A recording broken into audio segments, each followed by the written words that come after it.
সরকারের সোনার ছেলেরা আমাকে বলেছে আমি স্বাধীনতা বক্তব্য রাখি, স্বাধীনতা বিরোধী বক্তব্য রাখি। বগুড়ায় তার প্রমাণ করেছি। বগুড়ায় আমি কি বলেছি?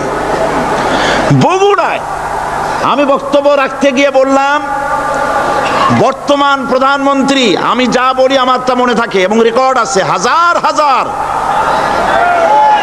মানুষের সামনে বলেছি। কোন পত্রিকা এরকমের বেকায়দা রিপোর্ট করে না যেমন আজকে আপনি করেছেন, পিটিয়ে দিল্লি পাঠাবো। কি আর কেউ করেছে রিপোর্ট? সেখানে আমি বলেছি 4 দলের মহাসমাবেশগুলি দেখে প্রধানমন্ত্রীর মাথা খারাপ হয়ে গেছে। আর মাথা খারাপ হইতেই পারে, যেহেতু ফ্যামিলি অ্যাফেয়ার্স যদি খারাপ থাকে মাথা গরম থাকে। আমি সেখানে বলেছি প্রধানমন্ত্রী তিনি বলেছেন 4 দল একত্রিত হয়ে বাংলাদেশটারে পাকিস্তান বানাবে। দেখছেন না পত্রিকায়?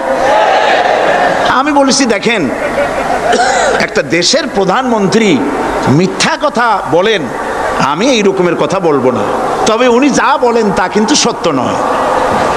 মিথ্যাবাদী আমি বলতে পারি না, বলবোই না, তবে যা বলেন তা সত্য নয়। আস্তে করে বলছি। উনি বলছেন দেশটারে পাকিস্তান বানাবে 4 দল। আমি বললাম বিগত 21 বছর যারা দেশ চালাইছে তারাই তো 4 দলের মধ্যে আছে না নাই? পাকিস্তান বানাইছে তারা? আচ্ছা আপনারা বলেন পাকিস্তান কাছে না হিন্দুস্তান কাছে?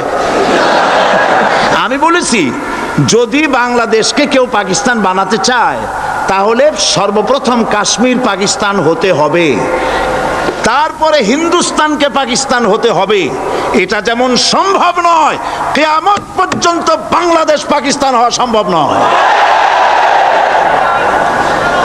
আমার এই স্পষ্ট বক্তৃতার হাজারো রেকর্ড আছে বগুড়ায়।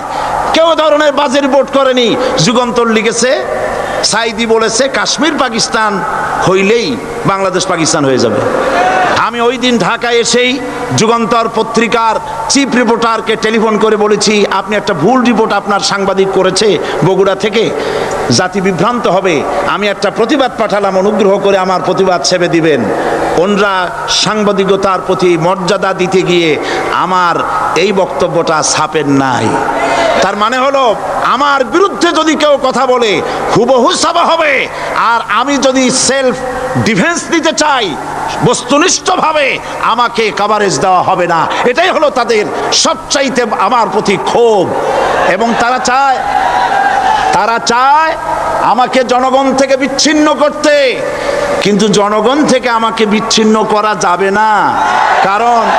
কারণ আমার আকর্ষণে মানুষ আসে না, আকর্ষণ হলো আল্লাহর কোরআন।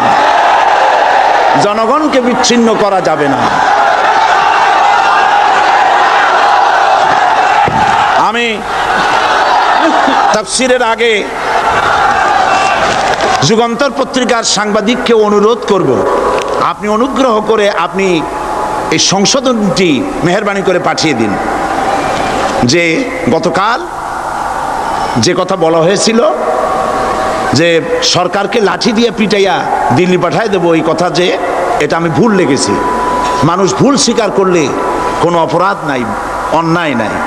আমরা আশা করব আগামীকালের যুগান্তরে আমরা দেখব যে আপনি ভুল স্বীকার করেছেন, এর দ্বারা যুগান্তরের মান কমবে না, মান বেড়ে যাবে।